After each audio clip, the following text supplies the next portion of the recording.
Hey everyone, well, it's October 1st, and you know what that means.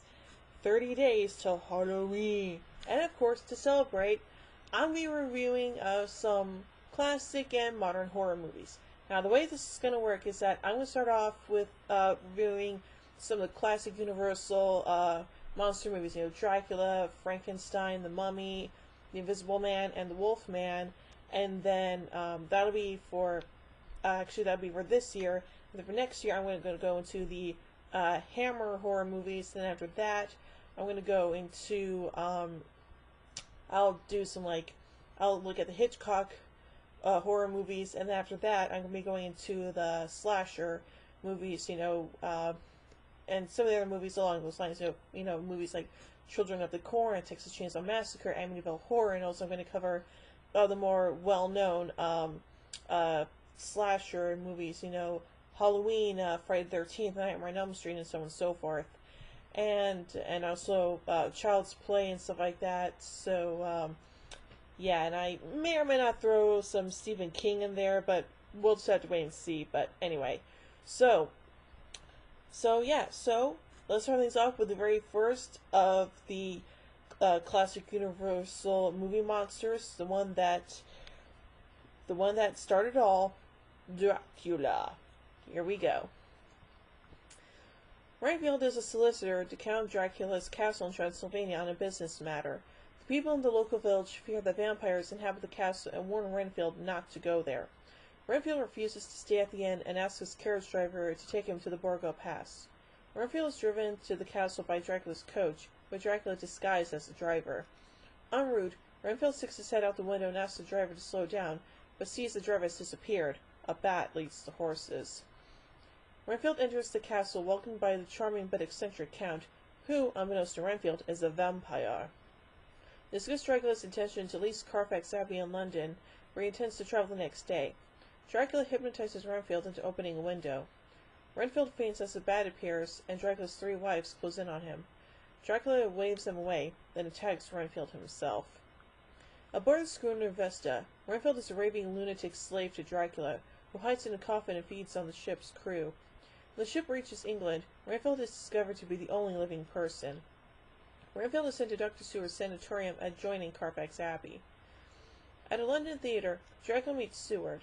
Seward introduces his daughter Mina, her fiancé John Harker, and the family friend Lucy Weston. Lucy is fascinated by Count Dracula. That night, Dracula enters her room and feeds on her blood while she sleeps. Lucy dies the next day after a string of transfusions. Uh-oh. Renfield is obsessed with eating flies and spiders. Professor Van Helsing analyzes Renfield's blood and discovers his obsession. He starts talking about vampires, and that afternoon Renfield begs Seward to send him away, claiming his nightly cries may disturb Mina's dreams. When Dracula calls Renfield with wolf howling, Renfield is disturbed by Van Helsing showing him wolfsbane, which Van Helsing says is used for protection from vampires. Dracula visits Mina, asleep in her bedroom, and bites her. The next evening, Dracula enters for a visit, and Van Helsing and Harker notice that he does not have a reflection. When Van Helsing reveals this to Dracula, he smashes the mirror and leaves. Van Helsing deduces that Dracula is the vampire behind the recent tragedies. Mina leaves the room and runs to Dracula in the garden, where he attacks her. She is found by the maid. Newspapers report that a woman in white is luring children from the park and biting them. Mina recognizes the lady as Lucy, risen as a vampire. Harker wants to take Mina to London for safety, but is convinced to leave Mina with Van Helsing. Van Helsing orders Nurse Briggs to take care of Mina when she sleeps, and not to remove the wreath of wolfsbane from her neck. Renfield escapes from his cell and listens to the men discuss vampires. Before his attendant takes Renfield back to his cell, Renfield relates to them how Dracula convinced Renfield to allow him to enter the sanatorium by promising thousands of rats with blood and life in them. Dracula enters the Seward parlor and talks with Van Helsing. Dracula states that Mina now belongs to him and warns Van Helsing to return to his home country. Van Helsing swears to excavate Carfax Abbey and destroy Dracula. Dracula attempts to hypnotize Van Helsing, but the latter's resolve proves stronger. As Dracula lunges at Van Helsing, he withdraws a crucifix from his coat, forcing Dracula to retreat. Harker visits Mina on a terrace, and she speaks of how how much she loves nights and fogs. A bat flies above them, squeaks to Mina. She then attacks Harker, but Van Helsing and Seward save him. Mina confesses what Dracula's done to her, and tells Harker their love is finished. Dracula hypnotizes Briggs into removing the wolfsbane from Mina's neck and opening the windows. Van Helsing and Harker see Renfield heading for Carfax Abbey. They see Dracula and Mina with the Abbey. When Harker shouts to Mina, Dracula thinks Renfield has led them there and kills him. Dracula is hunted by Van Helsing and Harker, knowing that Dracula is forced to sleep in his coffin during daylight and the sun is rising. Van Helsing prepares a wooden stake while Harker searches for Mina. Van Helsing kills Dracula, killing him, and Mina returns to normal. Well, that's all good and stuff, huh? Anyway, let's look at some background production and other elements of this story. Bram Stoker's novel had already been filmed without permission as Nosferatu in 1922 by German expressionist filmmaker F.W. Murnau. Bram Stoker's widow sued for plagiarism and copyright infringement, and the court decided in her favor, essentially ordering that all prints of Nosferatu be destroyed. Enthusiastic young Hollywood producer Carl Lim Jr. also saw the box office potential in Stoker's Gothic chiller, and he illegally acquired the novel's rights. Initially, he wanted Dracula to be a spectacle on a scale with lavish silent films The Hunchback of Notre Dame and The Phantom of the Opera. Already a huge hit on Broadway, the Dean/Balderson Dracula play would become the blueprint as the production gained momentum. The screenwriters carefully studied the silent, unauthorized version Nosferatu for inspiration. One bit of business lifted directly from a nearly identical scene Nosferatu that does not appear in Stoker's novel was the early scene at the Count's castle when Renfield accidentally pricks his finger on a paper clip and it starts to bleed, and Dracula creeps toward him with glee, only to be repelled when the crucifix falls in front of the bleeding finger. The decision on casting the title role proved problematic. Initially, Lemley was not at all interested in Lugosi, in spite of good reviews for his stage portrayal. Lemley considered other actors, including Paul Meany, Chester Morris, Ian Keith, John Ray, Joseph Schildkraut, Arthur Edmund Carew, and William Courtney. Lugosi had played the role on Broadway, and to his good fortune, happened to be in Los Angeles with the touring company of the play when the film was being cast. Against the tide of studio opinion, Lugosi lobbied hard and ultimately he won the executives over, thanks in part to accepting a paltry $500 per week salary for 7 weeks of work, amounting to $3,500. According to numerous accounts, the production is alleged to have been mostly a disorganized affair, with the usually meticulous Todd Browning leaving cinematographer Carl Freund to take over during much of the shoot, making Freund something of an uncredited director on the film. The peasants at the beginning are praying in Hungarian, and the signs of the village are also in Hungarian. This is because when Bram Stoker wrote the original novel, the Borgo Pass was near Transylvania and Hungary. Now that area is part of Romania. The scenes of crew members on the ship struggling in the violent storm were lifted from a Universal silent film, The Stormbreaker.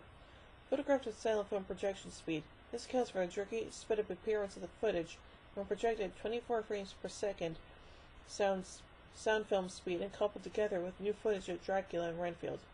Jack Foley was the Foley artist who produced the sound effects. The film's historic dramatics from the stage play are also reflected in special effects, which are limited to fog, lighting, and large flexible bats. Dracula's transition from bat to person is always done off camera.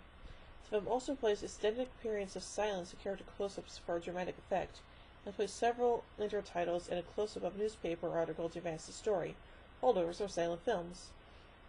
One point made by online film critic James Berardinelli is that the actor's performance style seems to belong to the silent era. Director Todd Browning had a solid reputation as a silent film director, having made them since 1915, but he never felt completely at ease with sound films. He directed only a few more, the last in 1939. The film was originally released with a running time of 85 minutes. When it was reissued in 1936, the production code was being strictly enforced. For that reissue, at least 2 scenes are known to have been censored. The most significant deletion was an epilogue which played only during the film's initial run, and a scene similar to the prologue from Frankenstein, also featuring Universal stalwart Edward Van Sloan. He appeared in a curtain speech and informed the audience, "Just a moment, ladies and gentlemen. Before you go, we hope the memories of Dracula and Renfield won't give you bad dreams. So just a word of reassurance. When you go home tonight and the lights have been turned out, and you are afraid to look behind the curtains, and you dread to see a face appear at the window, why, just pull yourselves together and remember that, after all, there are such things as vampires. The epilogue was removed out of fear of offending religious groups by encouraging a belief in the supernatural. The scene is still missing and presumed lost. Audio of Dracula's off-camera death groans at the end of the film were shortened by a partial muting, as Renfield screams as he is killed. These pieces of soundtrack were later restored by MCA Universal for its Laserdisc and subsequent DVD releases, with the exception of the 2004 multi-film Legacy Collection edition. Today, Dracula is regarded as a classic of the era and of its genre. In 2000, it was selected for preservation in the United States National Film Registry by the Library of Congress as being culturally, historically, or aesthetically significant. It was ranked 79th on Bravo's countdown of the 100 scariest movie moments. To many film lovers and critics alike, Lugosi's portrayal is widely regarded as the definitive Dracula. Lugosi had a powerful presence and authority on screen. So deliberate pacing of his performance, I bid you welcome, and I never drink wine, gave his Dracula the air of a walking, talking corpse, which terrified 1931 movie audiences. It was just as compelling with no dialogue, and the many close-ups of Lugosi's face and icy silence jumped off the screen. With his mesmerizing performance, Dracula became Bela Lugosi's signature role, his Dracula a cultural icon, and he himself a legend in the classic Universal horror film series. However, Dracula would ultimately become a role which proved to be both a blessing and a curse. Despite his early stage successes in a variety of roles, from the moment Lugosi donned the cape on screen, it would forever seem typecast as the Count. Brandon would go on to direct Lugosi in another vampire thriller, Mark of the Vampire, a 1935 remake of his silent film, London After Midnight. This film and the 1920 stage play by Dean and Balderston contributed much of Dracula's popular iconography, much of which vastly differs from Stoker's novel. In the novel and in the German silent film Nosferatu, Dracula's appearance is repulsive. Lugosi portrays the Count as a handsome, charming nobleman. The Dean Balderston play in this film also introduced the now iconic images of Dracula entering his victims' bedrooms through French doors/windows, wrapping his satellite cape around victims, and more emphasis on Dracula transforming into a bat. In the Stoker novel, he variously transformed to a bat or a wolf, or a mist or elemental dust. The now classic Dracula line, I never drink wine, is original to this film. It did not appear in Stoker's novel or the original production of the play. When the play was revived on Broadway in 1977, starring Frank Langella, the line was added to the script. In 1936, 5 years after its release, Universal released Dracula's Daughter, a direct sequel that starts immediately after the end of the first film. A second sequel, Son of Dracula, starring Lon Chaney Jr., followed in 1943. The Count returned to life in 3 more Universal films of the mid-1940s. 1944's House of Frankenstein, 1945's House of Dracula, and 1948's comedy Abbott and Costello Meet Frankenstein. Universal would only cast Lugosi as Dracula in 1 more film before said Abbott and Costello vehicle, giving the role to John Carradine for the mid-1940s Monster Rally films. Although Carradine admittedly more closely resembled Stoker's physical description from the book.